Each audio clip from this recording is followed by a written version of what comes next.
A cidade de Mwanza, às margens do Lago Vitória, também conhecido como Lago Nyasa, tornou-se o epicentro de uma revolta inesperada. O posto de gasolina invadido pertencia a um político de alto escalão do Chama Cha Mapinduzi, o CCM, partido que governa a Tanzânia desde 1961. Testemunhas relataram à imprensa local que as multidões chegaram em ondas. Primeiro dezenas, depois centenas. Arrombaram as áreas de armazenamento e começaram a retirar cilindros de gás de cozinha, um bem essencial que muitas famílias tanzanianas mal conseguem pagar. Os vídeos capturados antes do apagão da internet mostram uma cena surreal. Pessoas de todas as idades carregando botijões como troféus de guerra, enquanto outros aplaudem e cantam. Um observador da BBC descreveu com precisão: isto não era sobre gás, era sobre raiva. A raiva acumulada numa nação onde o fosso entre os poderosos e os pobres nunca apareceu tão largo. O gás foi apenas o símbolo. O combustível da revolta era muito mais profundo. As autoridades condenaram o ataque como comportamento criminoso,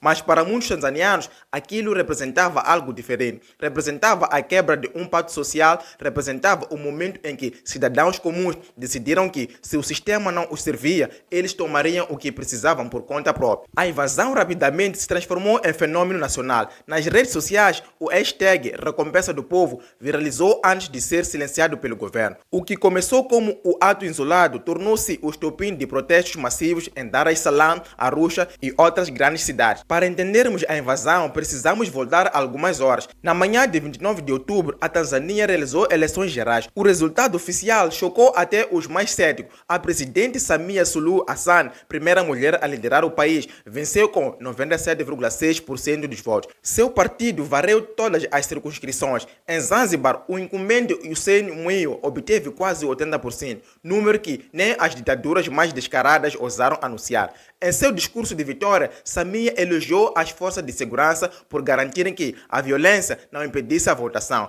insistindo que as eleições foram livres e democráticas. Mas para a oposição, aquilo foi uma farsa. O porta-voz do Chadema, John Mwicha, foi direto: isto foi um golpe contra a vontade do povo. O partido recusou-se a reconhecer Samia como presidente legítimo. Observadores internacionais alertaram sobre falta de transparência, supressão de candidatos e intimidação generalizada. A Amnistia Internacional já havia alertado semanas antes sobre desaparecimentos e assédio de figuras políticas. Quando os resultados foram anunciados, as ruas explodiram. Milhares de jovens inundaram as avenidas exigindo justiça eleitoral. Arrancaram cartazes de campanha, gritaram contra a corrupção, pediram atenção internacional. A resposta do governo foi brutal. Polícia disparou gás lacrimogêneo e balas. Hospitais ficaram sobrecarregados. Famílias procuraram parentes desaparecidos. Os números da tragédia permaneceram contestados. Fontes diplomáticas ouvidas pela BBC estimam pelo menos 500 fatalidades. As Nações Unidas confirmaram oficialmente apenas 10 mortes, mas reconheceram que o número real pode ser muito maior.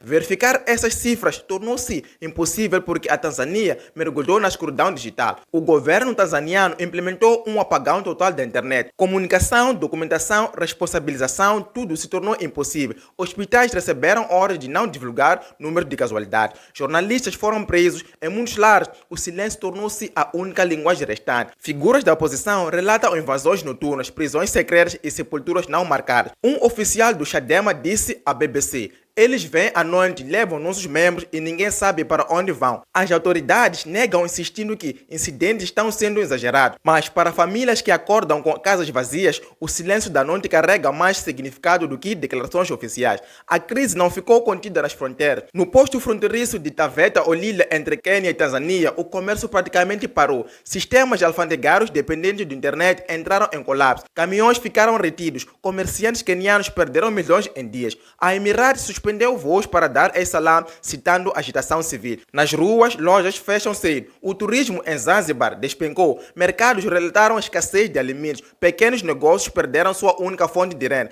Preços de combustíveis dispararam após postos terem sido vandalizados ou tomados. Um comerciante disse: nem falamos mais da política, só falamos de sobrevivência. O que levou cidadãos comuns a invadir o posto de Mwanza? A resposta está no fosso crescente entre elite política e população. O político dono do posto representava tudo o que está errado: riqueza ostensiva enquanto famílias mal conseguem comprar gás, poder concentrado enquanto vozes são silenciadas, promessas quebradas enquanto a repressão aumenta. Para muitos tanzanianos, aquela invasão não foi crime, foi redistribuição. foi justiça popular numa terra onde a justiça institucional falhou. Uma mulher em Arusha gravou antes da bateria morrer. Se tirarem nossas vozes, falaremos através do silêncio, mas não podem tirar a verdade. A reação global chegou. As Nações Unidas, Reino Unido, Canadá e Noruega expressaram preocupação. O secretário-geral António Guterres instou as autoridades a garantir responsabilização, pedindo investigações independentes. A Human Rights Watch descreveu a situação como severo retrocesso para as liberdades civis.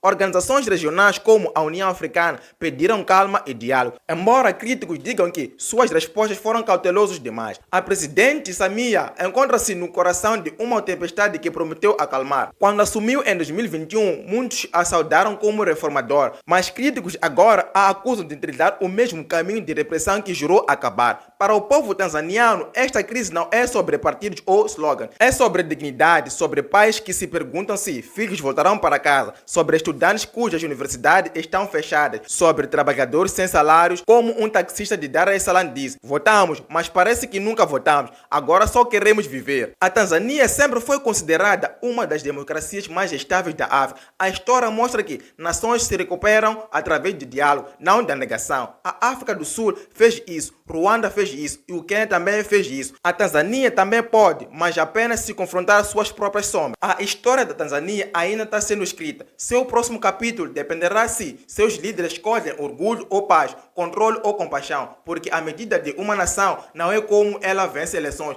mas como ela se cura depois delas. À medida que o toque de recolher se aprofunda, uma verdade permanece. A liberdade é frágil, mas a fé é duradoura. E na Tanzânia, a fé está viva, na mãe acendendo velas pelo filho desaparecido, na juventude que recusa perder esperança, no cidadão sussurrando uma oração pela paz. Meu nome é Almiro Aron. Se gostou, subscreva-se, deixe seu like e o mais importante, o seu comentário. Abraços, beijinhos e tchau.